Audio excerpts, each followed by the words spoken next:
The elevator's sudden jolt plunged Natalie Burke into darkness. "Help!" she cried, claustrophobia instantly overwhelming the normally composed CEO of Elevate Tech. Her panicked voice echoed through the empty stairwell of the modest apartment building, her temporary refuge after her company's stock had plummeted amid scandal. 2 floors up, Ryan Coleman froze mid-step, his military-trained instincts immediately alert. "Daddy, someone's crying," whispered 6-year-old Emma, clutching her ballet bag. Ryan assessed the situation in seconds. "Stay here, princess," he instructed, already moving toward the elevator shaft. Setting his powerful frame against the metal doors, he began to force them apart with sheer muscular strength, unaware that the woman he was about to rescue would one day change the course of his life. Ryan's hands gripped the elevator doors, his biceps straining against the fabric of his shirt as he braced his feet firmly on the landing.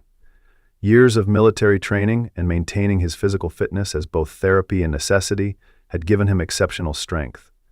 Emma watched in awe as her father's determination manifested in the slow separation of the heavy metal doors.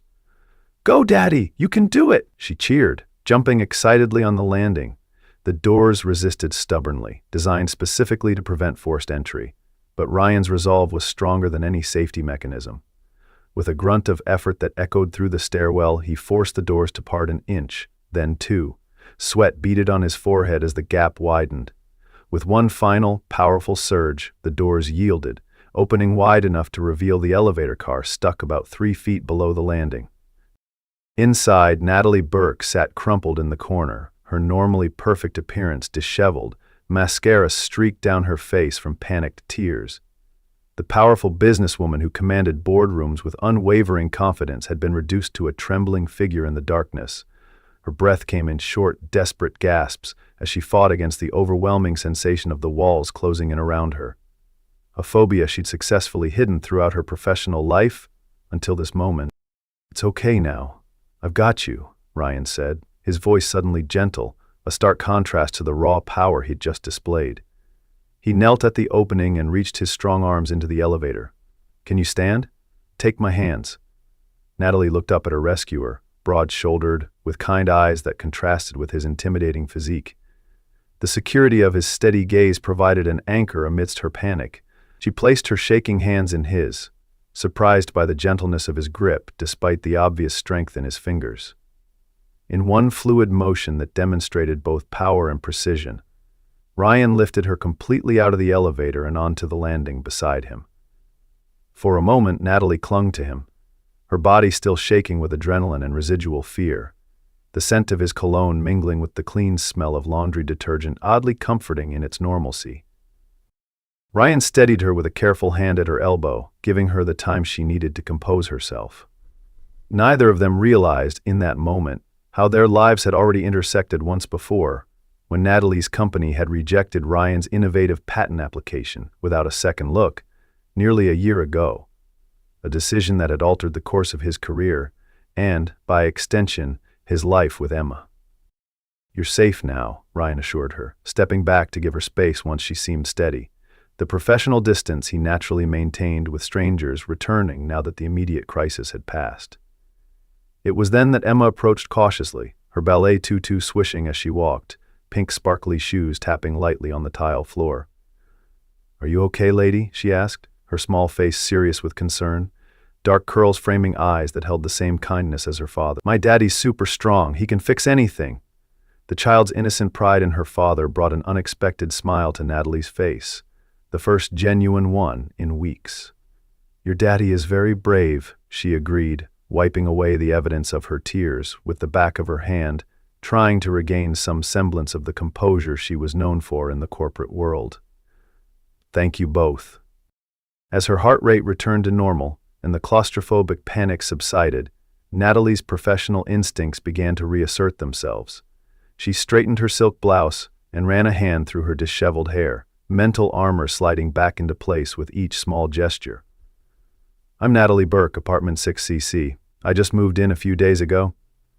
Ryan nodded, introducing himself and Emma with a warmth that seemed reserved primarily for his daughter. As they walked up the remaining stairs together, none of them could have imagined how this chance encounter would alter the course of their lives forever. how a moment of vulnerability in a darkened elevator would lead to revelations that would challenge everything they thought they knew about success, failure, and what truly matters in life. Ryan Coleman had not always been just Emma's dad. 3 years ago, he had been a rising star in military engineering, developing cutting-edge security systems before transitioning to the private sector. His wife Amy's cancer diagnosis had changed everything. The 18 months of her illness had reshaped his priorities completely, and her death when Emma was just 3 had left him determined to be both mother and father to their daughter. He'd walked away from a prestigious position with a defense contractor, instead establishing himself as a freelance consultant who could work primarily from home. The modest apartment in Brookside Heights wasn't what he'd envisioned for his life, but it provided stability for Emma, and that was all that mattered to him now. Natalie Burke's path to the elevator crisis had been entirely different. The daughter of ambitious academics, she had been raised on a strict diet of achievement and excellence. By 35, she had transformed Elevate Tech from a promising startup into a publicly traded company valued at over $2 billion. But success had come with isolation. 70-hour work weeks left little time for personal connections, and her ruthless business instincts had earned her the nickname the Terminator among competitors. The recent security breach at Elevate Tech had been the first major crisis of her tenure as CEO, sending the company's stock plummeting and putting her leadership under scrutiny. Her temporary relocation to Brookside Heights was meant to be a strategic retreat, a place to regroup away from the financial press's constant attention. The following Saturday, Natalie was organizing her still half-unpacked apartment when a knock came at her door. Opening it, she found Emma Coleman standing there with a homemade card, her father hovering a few steps behind with an apologetic expression. "Emma insisted on inviting you herself," Ryan explained as the little girl thrust the glitter-covered invitation forward. "I'm having a birthday party next Saturday, but," Emma announced proudly, "I'm turning 7. Daddy's making a rocket cake and we're doing science experiments. You have to come, because you're our neighbor, and Daddy says neighbors should be friends." The stream of enthusiastic information was delivered with such earnestness that Natalie found herself charmed despite her usual aversion to children's parties. "Emma, Ms. Burke is probably very busy," Ryan started, but Natalie surprised herself by interrupting. "Actually, I'd love to come," she said, kneeling to Emma's level. "Thank you for inviting me." The smile that bloomed across the child's face was like sunshine breaking through clouds. As Emma skipped back down the hallway to deliver more invitations, Ryan lingered, momentarily. "You don't have to come if you're busy," he said quietly. Emma understands adults have commitments. Something in his considerate tone, so different from the demanding entitlement she encountered in her corporate life, made Natalie all the more determined. "I want to come," she insisted. "It's been a difficult few weeks. A birthday party sounds like exactly what I need." What she didn't say was how lonely her new apartment felt after the adrenaline-fueled days at Elevate Tech's headquarters. How the silence sometimes seemed to press in on her, like the walls of that elevator. The week passed in a blur of crisis management for Natalie. Elevate Tech's lawyers were fighting the patent infringement claims, but investor confidence was shaken. She worked remotely from her apartment, taking video calls and analyzing market data until her eyes burned. By Saturday, the promise of cake and children's laughter felt like an oasis in a desert of spreadsheets and legal jargon. She spent an embarrassing amount of time selecting an appropriate gift, finally settling on a beginner's robotics kit that the store clerk assured her was perfect for scientifically inclined 7-year-olds. When she arrived at the Coleman's apartment, she was surprised by how nervous she felt, more anxious than before presenting to a room of skeptical investors. The door opened to reveal Ryan in a science dad apron, flour dusting his forearms. Behind him, 6 children in safety goggles were gathered around the kitchen table while a impressive rocket-shaped cake dominated the counter. "You came?" Emma exclaimed, breaking away from the group to grab Natalie's hand and pull her inside. "We're making slime, come see!" Natalie allowed herself to be led into the controlled chaos of the party. Accepting the safety goggles, Emma thrust at her with surprising grace. Ryan watched with barely concealed amusement as the polished executive was drawn into measuring cornstarch and food coloring alongside giggling first graders. What struck him most was how quickly she adapted, her natural leadership abilities shifting seamlessly from corporate strategy to ensuring each child had equal turns stirring the goopy mixture. After the experiments, pizza, and an impressively successful rocket cake, the other children departed with goodie bags and slime containers. Natalie found herself lingering, helping Ryan clean up while Emma played with her new presents in her room. "You're good with kids," Ryan observed as they loaded the dishwasher. "Not what I would have expected." Natalie raised an eyebrow. "Because I'm an uptight executive?" she asked, but her tone was light. Ryan smiled, shaking his head. "I didn't say uptight, but yes, most CEOs I've encountered aren't great at getting down on the floor to help make slime." Natalie laughed, surprised at how good it felt. Most CEOs haven't been trapped in elevators recently. It gives one perspective. As they finished cleaning, Ryan reached for a folder on a high shelf, accidentally knocking down a stack of papers. Natalie bent to help gather them, freezing when a familiar logo caught her eye. Her company's letterhead on a rejection letter. She picked it up slowly, reading the opening lines. "Dear Mr. Coleman, thank you for your submission of the Adaptive Interface Patent application. After careful review, Elevate Tech has decided not to pursue." Her eyes darted to Ryan, who had noticed her expression change.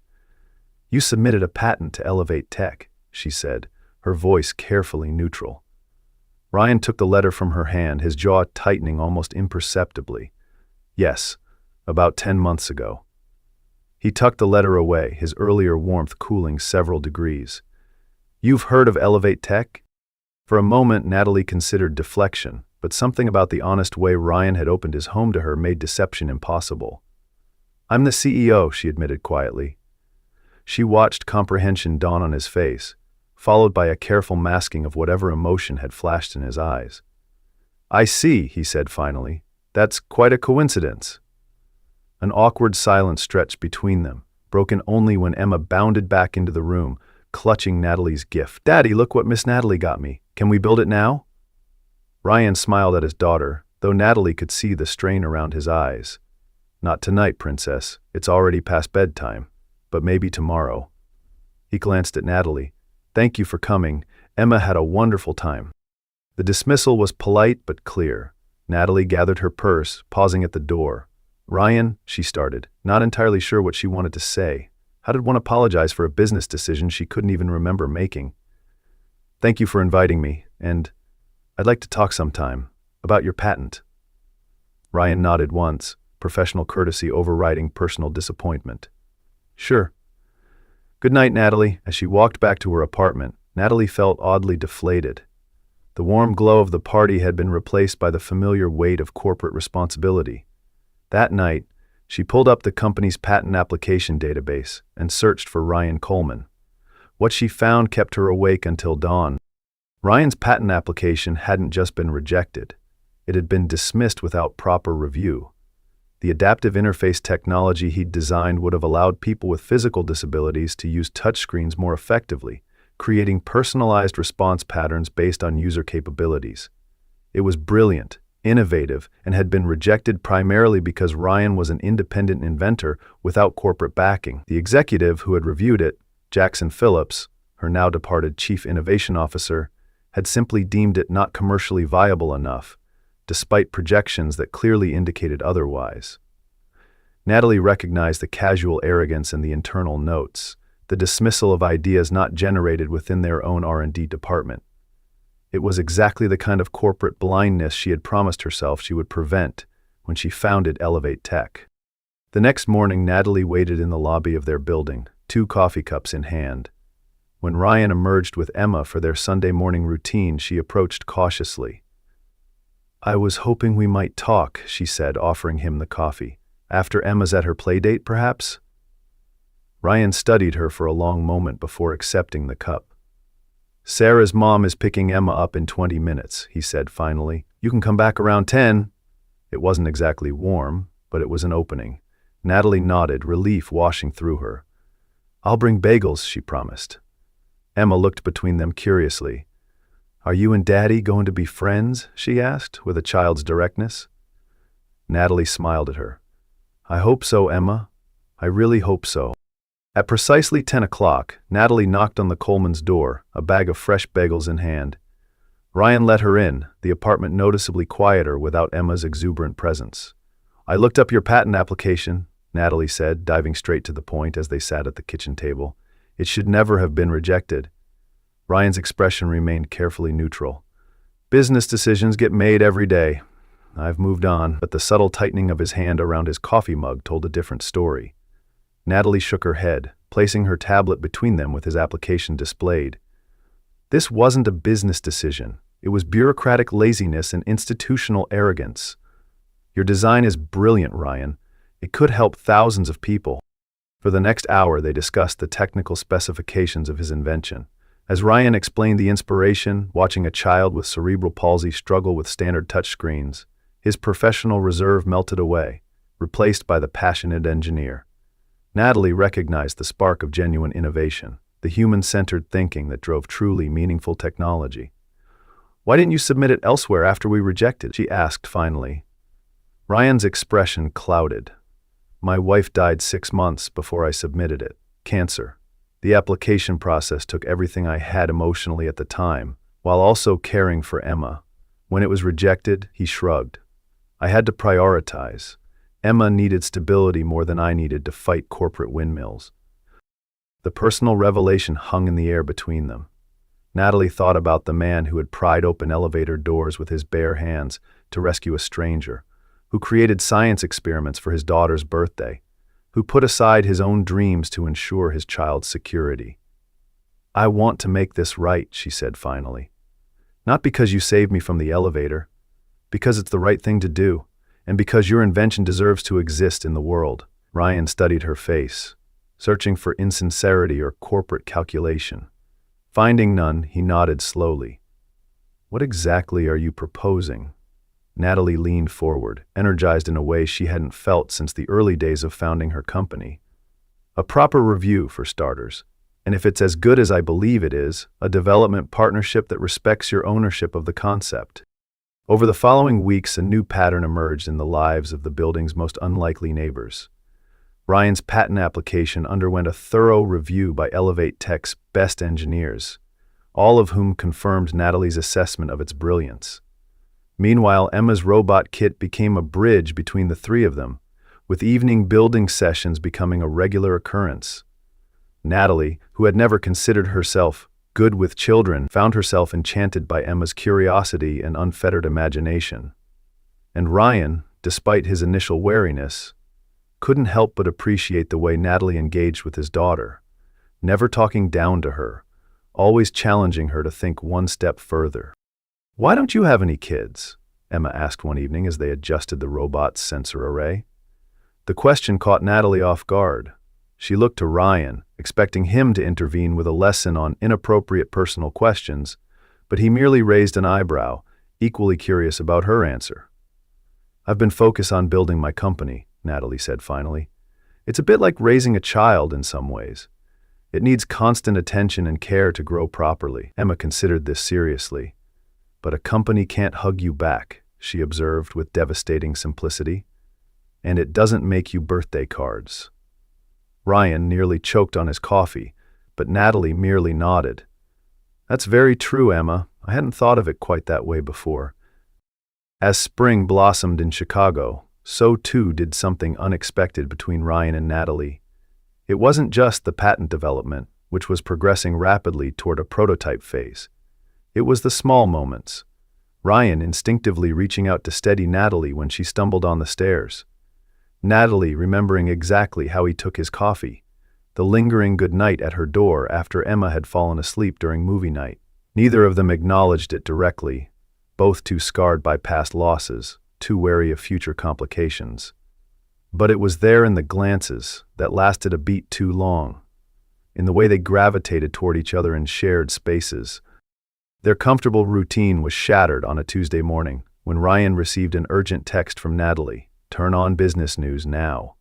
On the screen, Ryan saw the headline scrolling across the bottom. "Rival Tech announces groundbreaking adaptive interface for disabled users." The technology being described was eerily similar to his own patent application, the one that was still under confidential review at Elevate Tech. The reporter was praising Rivaltech's CEO, Andrew Morgan, for his innovative vision and commitment to accessibility. Ryan felt his stomach drop as his phone rang. "Did you see it?" Natalie's voice was tight with controlled fury. "I'm already investigating how this happened. This is corporate espionage, plain and simple." But online speculation was already building in a different, more damaging direction. By afternoon, tech blogs were questioning whether Elevate Tech's CEO had deliberately passed Ryan's technology to their competitor as revenge for some unknown slight. The narrative was absurd, but in the volatile world of tech journalism, it gained traction with alarming speed. Conspiracy theories flourished. Had Natalie used Ryan's invention to save her struggling company's stock price?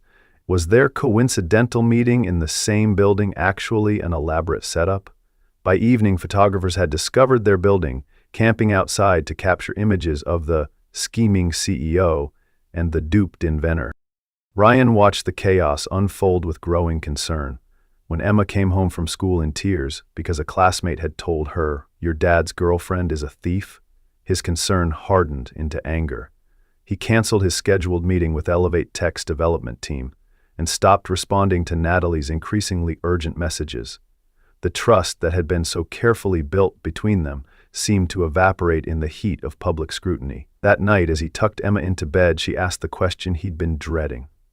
"Is Ms. Natalie a bad person, Daddy?" Ryan sighed, sitting on the edge of her bed. "No, Princess. But sometimes grown-up things get complicated. We need to wait and see what really happened." Natalie, meanwhile, was conducting a thorough internal investigation. Someone had accessed Ryan's confidential files and transmitted them to Rival Tech. That much was clear from the server logs. But who? And why now, just when the prototype was nearing completion? The most damning evidence pointed to her former executive assistant, Vanessa, who had left abruptly for another opportunity 3 weeks earlier. Natash had conveniently joining Rival Tech days later. The betrayal stung professionally. But what hurt more was Ryan's silence. After everything they'd shared, didn't he trust her enough to at least hear her out? The thought of losing not just a promising business partnership, but the unexpected connection with both Ryan and Emma left her feeling hollow in a way that corporate setbacks never had. On Thursday afternoon, with the media frenzy still at full pitch, Natalie made a decision. If Ryan wouldn't answer her calls, she would go to the one place she knew mattered most to him, Emma's school. She timed her arrival for pickup, hoping to catch him there. What she hadn't expected was to find Emma alone on a bench near the playground, her small shoulders hunched as 2 older girls stood over her. Natalie. Her smile was heavy, her heart overflowing, and finally, her heart overflowing, her heart still over her. Natalie was too far away to hear the words, but the body language was unmistakable. Emma was being bullied, and it was almost certainly related to the public scandal involving her father. Without hesitation, Natalie strode across the schoolyard, corporate crisis management forgotten in the face of a more immediate concern. "Is everything okay here, Emma?" she asked, her voice carrying the same authority she used in boardrooms. The older girls turned, recognition dawning as they realized who had interrupted their torment. Emma looked up, her eyes widening in surprise and relief. "Miss Natalie," the bullies retreated quickly, but the damage was already done. Emma's artwork lay scattered on the ground, some pages deliberately torn. Natalie knelt beside her, helping gather the ruined drawings. "They said Daddy and you were criminals," Emma whispered, a tear sliding down her cheek. "They said we'd have to move away because you did bad things." Natalie felt a surge of protective anger unlike anything she'd experienced in her professional battles. "Emma, look at me," she said gently but firmly. "Those girls were wrong. Your daddy is one of the best people I've ever met. And sometimes, when grown-ups do important things, other grown-ups get jealous and say untrue things." She picked up one of the torn drawings, a colorful depiction of what appeared to be 3 stick figures holding hands. "Is this us?" she asked softly. Emma nodded. "It was for Daddy, to make him happy again. He's been sad since the people on TV started saying mean things." Natalie carefully folded the torn drawing and placed it in her pocket. "I'm going to fix this, Emma. The mean things people are saying, and your drawing too. I promise." What neither of them realized was that Ryan had arrived at the school, witnessing the entire interaction from the edge of the playground.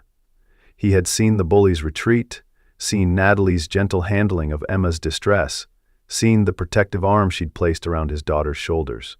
It was a side of Natalie Burke that business competitors never saw. As he approached, Emma spotted him first. "Daddy, Miss Natalie came to help me," she called, her earlier tears already forgotten in the excitement of this unexpected reunion. Natalie stood, uncertainty flickering across her face as she met Ryan's gaze. "I was hoping to talk to you," she said simply. "I found evidence of who leaked the patent." Later that evening, after Emma was asleep, Ryan and Natalie sat at his kitchen table reviewing the evidence she had compiled. Server access logs, suspicious email patterns, and financial transactions all pointed to Vanessa's deliberate theft of the patent information. "She was planted by Rival Tech months ago," Natalie explained. "It wasn't just your patent. She took marketing strategies, client lists, everything she could access. We were the targets, not you specifically." Ryan nodded slowly, processing the information. "But why didn't you tell me this immediately?" Natalie's expression tightened. "I tried. You wouldn't answer my calls or texts. And frankly, I was hurt that you could believe, even for a moment, that I would betray you that way." The admission hung between them, unexpectedly vulnerable from a woman known for her unflappable professional demeanor. Ryan sighed, running a hand through his hair. "I didn't really believe it," he admitted. "But when Emma came home crying, I guess I needed someone to blame. The whole situation felt out of control." He met her eyes directly. "I'm sorry I didn't trust you." Natalie nodded, accepting the apology. "So what happens now?" she asked. Ryan's expression hardened with determination. "Now we fight back. Together. Rival Tech stole my design, but they don't understand the underlying architecture.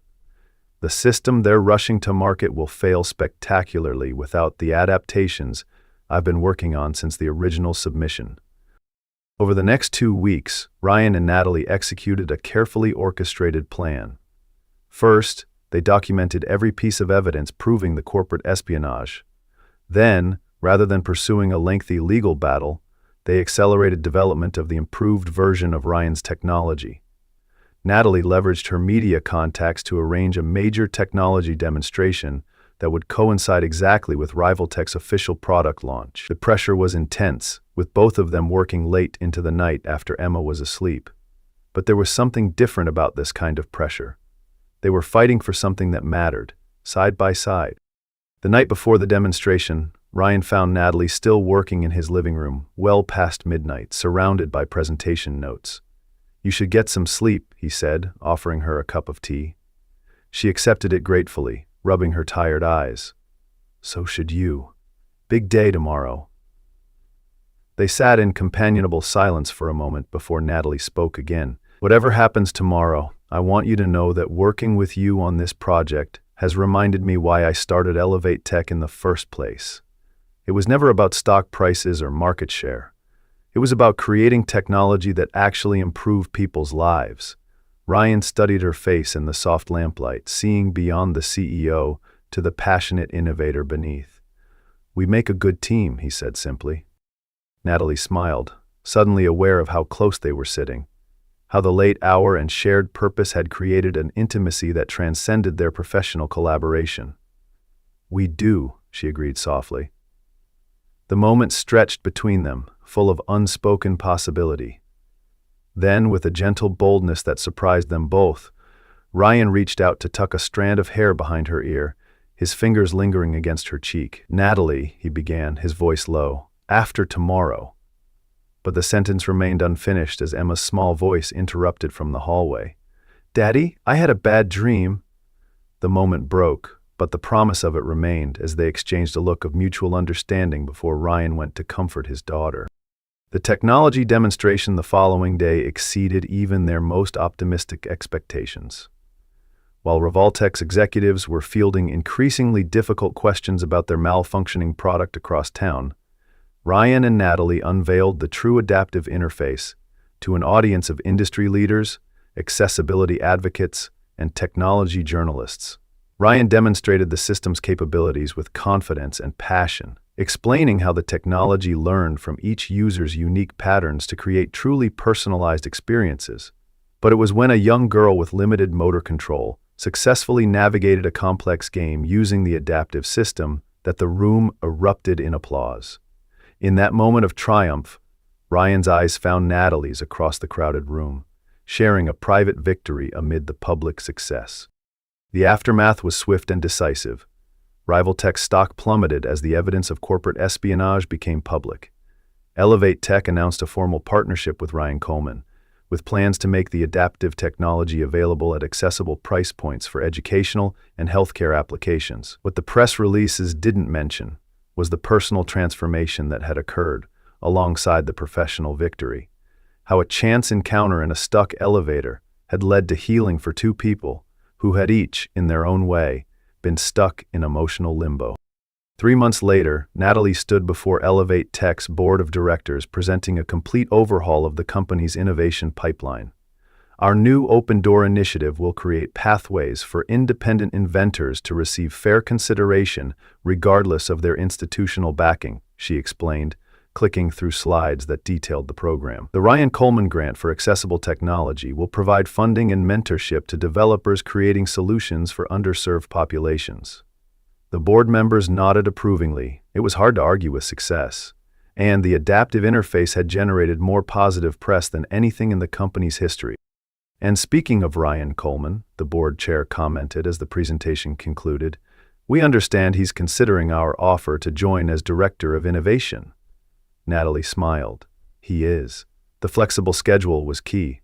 His priority remains being there for his daughter. What she didn't share was how that priority had expanded to include herself, family dinners at her apartment, weekend outings to Chicago's museums, quiet evenings helping Emma with increasingly complex robot designs. The relationship that had begun with a crisis had deepened into something neither had been looking for, but both now treasured. On Emma's first day of second grade, Ryan and Natalie stood together at the school gate. Remember, if anyone says anything unkind, what do you do? Ryan asked, adjusting her backpack strap. Emma rolled her eyes, with the exaggerated patience of a 7-year-old. I stand tall, speak clearly, and remember that I know the truth, even if they don't, she recited. And then I tell Miss Peterson if it continues. Natalie smiled, impressed as always by the resilience of this remarkable child. You're going to have a wonderful day, she assured Emma. And we'll be right here at 3 o'clock to hear all about it. Emma beamed at them both, before darting off to join her friends, her earlier anxiety forgotten. As they walked back toward their building, Ryan took Natalie's hand, their fingers intertwining with the easy familiarity of established connection. She called us we, he observed. That's new, Natalie nodded, a warmth spreading through her that had nothing to do with the summer morning.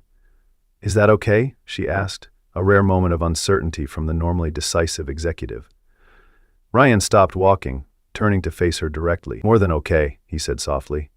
Emma asked me last night if you were going to be her new mom someday. Natalie's breath caught. What did you tell her?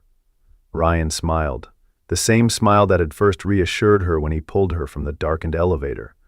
I told her that some questions are for grown-ups to figure out first, but that you already make us happier than we've been in a very long time. Natalie stepped closer, professional composure momentarily abandoned as she rested her forehead against his chest. You know, most relationship milestones don't involve corporate espionage and public technology demonstrations, she murmured. Ryan laughed, the sound rumbling pleasantly against her ear. We've never done things the conventional way, he pointed out, starting with getting stuck in an elevator and having to be rescued by a suspiciously muscular engineer. Natalie looked up at him, her expression turning serious despite her smile. Best elevator malfunction of my life, she said softly. As they continued their walk home, plans for the day's work already being discussed, they passed the elevator that had first brought them together. The out-of-order sign was long gone, the mechanism finally repaired properly. Want to test it out? Ryan asked with a mischievous grin. Prove you've conquered your claustrophobia? Natalie hesitated only briefly before nodding. With you? I'm not afraid. They stepped inside together, the doors closing on the outside world. As the elevator began its smooth ascent, Natalie leaned into Ryan's solid presence, reflecting on how, sometimes, the moments that seem most like entrapment can actually be the first step toward freedom, if only the right person comes along to help force the doors open.